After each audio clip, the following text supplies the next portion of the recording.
మాజీ CM BRS అధినేత కేసీఆర్ కు కాంగ్రెస్ ప్రభుత్వం కుట్రపూరితంగా నోటీసులు ఇచ్చిందని ఎమ్మెల్సీ కవిత ఆగ్రహం వ్యక్తం చేశారు. కేసీఆర్ కు కాళేశ్వరం కమిషన్ నోటీసులకు వ్యతిరేకంగా ఇందిరా పార్క్ వద్ద జాగృతి ఆధ్వర్యంలో కవిత ధర్నా చేశారు. నీళ్లు నిధులు తీసుకురావడం కేసీఆర్ చేసిన తప్ప అని నిలదీశారు. కాళేశ్వరం ప్రాజెక్టు అంటే 3 బ్యారేజీలు కాదని 21 పంప్ హౌజులు, కాళేశ్వరంతో 35% తెలంగాణ భూభాగానికి నీళ్లొస్తున్నాయని స్పష్టం చేశారు. కేసీఆర్ది గట్టి గుండె కాబట్టి కాళేశ్వరం కట్టారని, కాంగ్రెస్ కలలో కూడా కాళేశ్వరం వంటి ప్రాజెక్టు కట్టలేదని ఎద్దేవా చేశారు. చంద్రబాబుపై ఆధారపడి బీజేపీ కేంద్రంలో ప్రభుత్వాన్ని నడుపుతోందని ఆరోపించారు. అందుకే కేంద్ర మంత్రులు కిషన్ రెడ్డి, బండి సంజయ్ మాట్లాడలేదని మండిపడ్డారు. ఈటెల రాజేంద్ర అయినా ఈ విషయంపై మాట్లాడాలని కవిత కోరారు. మీరు చేస్తున్నది 100% తప్పు అన్న విషయం మీకు తెలుసు.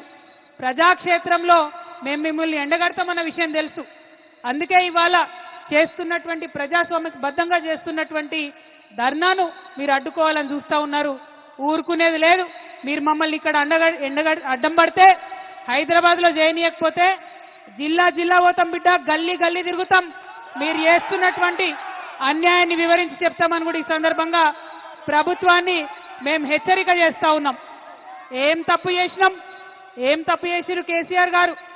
నీళ్ళు ఇవ్వడం ఆయన చేసినటువంటి తప్ప, నిధులు తీసుకురావడం ఆయన చేసినటువంటి తప్ప, కేసీఆర్ కిట్ ఇవ్వడం ఆయన చేసినటువంటి తప్ప, అభివృద్ధి పదంలో తెలంగాణను దేశంలో నంబర్ 1గా నిలబెట్టడం తప్ప ఏం తప్పు?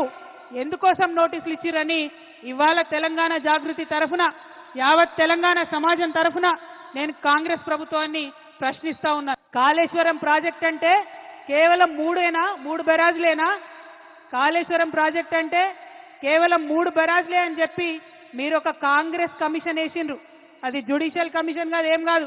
కేవలం అదొక రాజకీయ కమిషన్, కాంగ్రెస్ కమిషన్. అది 21 పంప్ హౌజ్లు ఉన్నాయి కాళేశ్వరంలో, 15 రిజర్వాయర్లు ఉన్నాయి, 200 కిలోమీటర్ల పైచిల్కు టన్నెళ్లున్నాయి, 1500 కిలోమీటర్ల పైచిల్కు కాలువలున్నాయి. కాళేశ్వరంలో ఎత్తిపోసిన మట్టితోని దాదాపు 300 పిరమిడ్లు కట్టొచ్చు. కాళేశ్వరంలో వాడినటువంటి స్టీల్తోని ఒక 100 ఐఫిల్ టవర్లు కట్టొచ్చు. కాళేశ్వరంలో పోసినటువంటి కాంక్రీట్ తోని ఒక 50 బుర్జ్ ఖలీఫాలు కట్టొచ్చు. అంత పెద్ద ప్రాజెక్టు కాళేశ్వరం ప్రాజెక్టు మొత్తం కంప్లీట్ అయితే 35% తెలంగాణ భూభాగానికి సాగునీరు ఇచ్చేటటువంటి ప్రాజెక్టు కాళేశ్వరం ప్రాజెక్టు. నేను ఇవాళ ఛాలెంజ్ చేస్తా ఉన్నా. కేసీఆర్ కాబట్టి, గట్టి గుండె కాబట్టి, ధైర్యం ఉంది కాబట్టి ఇటువంటి ప్రాజెక్ట్ని ఆయన ఆలోచన చేయగలిగిండు. ఈ కాంగ్రెస్ ప్రభుత్వం కనీసం కల కూడా కనలేదు అటువంటి ప్రాజెక్టు కట్టాలి తెలంగాణకని. ఆయన తెలంగాణ యోధుడు.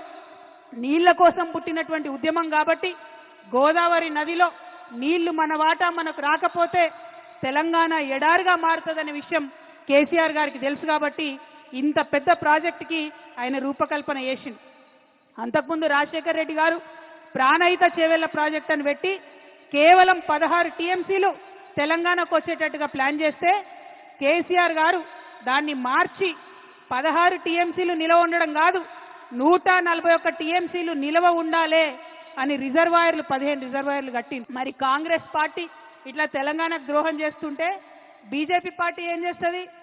ఎందుకు ఇప్పుడు వాళ్ళ పరిస్థితి ఏంటిది? చంద్రబాబు నాయుడు మీద ఆధారపడే కేంద్రంలో వాళ్ళు అధికారంలో ఉన్నారు. అందుకని చంద్రబాబు నాయుడు గారు తెలంగాణకు ద్రోహం చేసి జలదోపిడీ చేసుకుంటుంటే కూడా కిషన్ రెడ్డి గారు ఒక్క మాట మాట్లాడరు, బండి సంజయ్ గారు ఒక్క మాట మాట్లాడరు. 8 మంది ఎంపీలను గెలిపించి 8 మంది ఎమ్మెల్యేలను గెలిపిస్తే 8 రూపాయలు కూడా మనకు బడ్జెట్ లేకపోతే మాట్లాడేటటువంటి ధైర్యం లేదు. బీజేపీ పార్టీలో ఒకడు తెలంగాణ బిడ్డ ఈటెల రాజేంద్రన్ ఉన్నాడు. మరి ఆయనన్నా మాట్లాడతాడేమో అని నేను అనుకున్నా.